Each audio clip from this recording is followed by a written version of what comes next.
एक शख्स एक वक्त में एक से ज्यादा जमातों का मेंबर नहीं हो सकता। इलेक्शन कमीशन को धोखा देकर कानून की खिलाफ वर्जी की जा रही है। इलेक्शन कमीशन ने किसी जमात का इंतखाबी निशान दूसरी जमात की उम्मीदवारों को अलॉट करने से रोक दिया।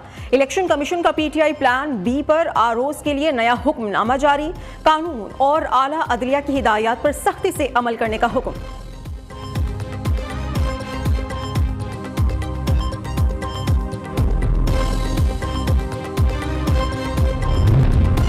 बल्ला नहीं तो बल्लेबाज, पीटीआई के प्लान बी पर अमल दरामद शुरू। इंतखाबी निशान बल्ला ना रहा तो पीटीआई उम्मीदवार बल्लेबाज के निशान पर इंतखाबी मैदान में उतरेंगे। पाकिस्तान तहरीक इंसाफ नजरियाती ने पीटीआई की तमाम कौमी और सूबाई उम्मीदवारों को टिकट्स जारी कर दिए। उम्मीदवारों को टिकट आरोज और डी आरोज के दफातर में जमा कराने की हिदायत। लॉयदेर, मानसहरा, सादिकाबाद, मनकीरा, कोट, राधा किशन, मियावाली से उम्मीदवारों ने बल्लेबाज का टिकट आरओ दफ्तर जमा करा दिया। एनए 175 मुजफ्फरगढ़ से जमशेद दस्ती ने भी पीटीआई नजरियाती का टिकट जमा करा दिया।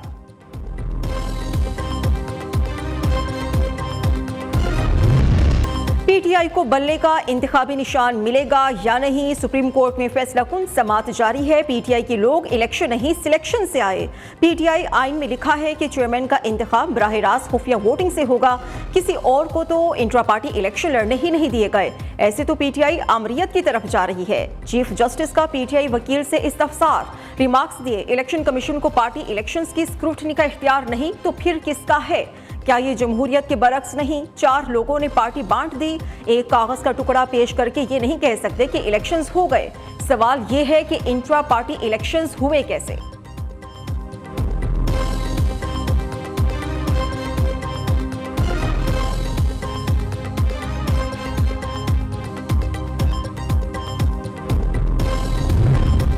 पार्टी इलेक्शंस में पीटीआई के अपने लोगों को लेवल प्लेइंग फील्ड नहीं मिली। आप लेवल प्लेइंग फील्ड की बात करते हैं तो आपकी पार्टी में भी लेवल प्लेइंग फील्ड होनी चाहिए। जस्टिस मोहम्मद अली मजहर का पीटीआई वकील से मुकालमा।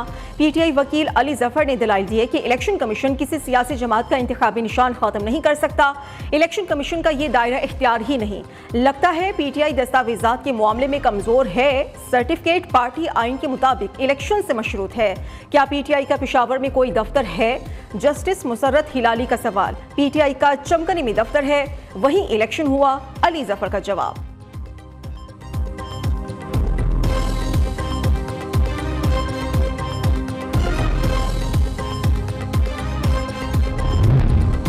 चीफ जस्टिस का दौरान समाअत पीटीआई के वकील नियाजुल्लाह नियाजी को नोटिस जारी करने का इंदिया।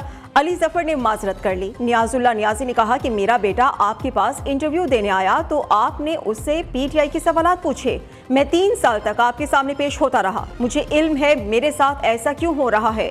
चीफ जस्टिस ने रिमार्क्स दिए, हम तो सवाल समझने के लिए पूछते हैं। अगर ऐसा रवैया रखना है तो हम केस ही नहीं सुनते।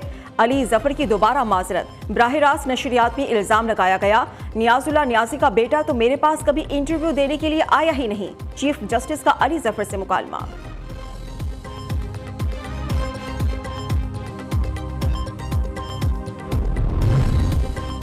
चेयरमैन पीटीआई बैरिस्टर गौहर के घर पर हमला, बेटे और भतीजे पर तशद्दुद। बैरिस्टर गौहर सुप्रीम कोर्ट से कुछ देर के लिए घर जाकर वापस अदालत पहुंच गए।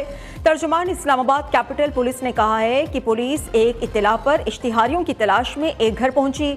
मालूम हुआ घर बैरिस्टर गौहर का है तो पुलिस वापस आ गई। किसी पर तशद्दुद किया और ना ही कोई दस्तावेजात उठाए गए। सुप्रीम कोर्ट का वाक़ये का नोटिस, रिपोर्ट भी तलब। चीफ जस्टिस का आईजी इस्लामाबाद को मामला खुद देखने का हुक्म।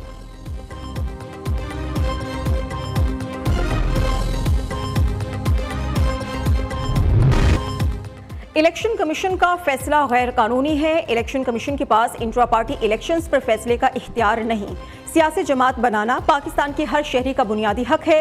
इंतखाबी निशान के आईनी हक से इनकार नहीं किया जा सकता। पीटीआई इंतखाबी निशान की हकदार है। पेशावर हाई कोर्ट का पीटीआई इंट्रा पार्टी इलेक्शंस और इंतखाबी निशान केस का तहरीरी फैसला जारी। मुख्तसर फैसला जस्टिस अरशद अली ने तहरीर किया। बाकी सियासी जमातें अपने ज़ाती मसले हल करना चाहते हैं। एक जेल से बचना चाहता है, दूसरा जेल से निकलना चाहता है। हम ही हैं जो आपके लिए जदोजहद कर रहे हैं, 3 नस्लों से कर रहे हैं और इंशाअल्लाह ताला हम सब मिल के अब जदोजहद करेंगे। और नवाज शरीफ ने वाज़ेह कर दिया वो इक़्तिदार में आए तो सियासी मुखालिफिन से इंतकाम लेंगे। एक सियासी जमात जेल से बचने के लिए इलेक्शन लड़ रही है, दूसरी जमात अपने लीडर को जेल से निकालने के लिए इलेक्शन लड़ रही है। बिलावल भुट्टो के सियासी हरीफों पर लफ्ज़ी वार। बहावलपुर में जलसे से खिताब ने कहा कि मैं शेर के शिकार पर निकला हूँ, शेर के शिकार के लिए बल्ला नहीं तीर काम आता है। 8 फरवरी को शेर का शिकार करेंगे। हम पुरानी नफरत और तकसीम की सियासत को दफन करके नई सियासत को सपोर्ट करेंगे। नून लीग और दूसरी जमातें अशराफिया की नुमाइंदा हैं। हम अवाम का लाडला बनना चाहते हैं। बानी पीटीआई की तरह झूठे ऐलानात नहीं करूंगा। हुकूमत बनी तो 30 लाख घरों समेत तमाम निकात पर अमल दरामद कराएंगे। तनख्वाहें डबल और गरीब आवाम को 300 यूनिट तक भी मुफ्त बिजली फराहम करेंगे।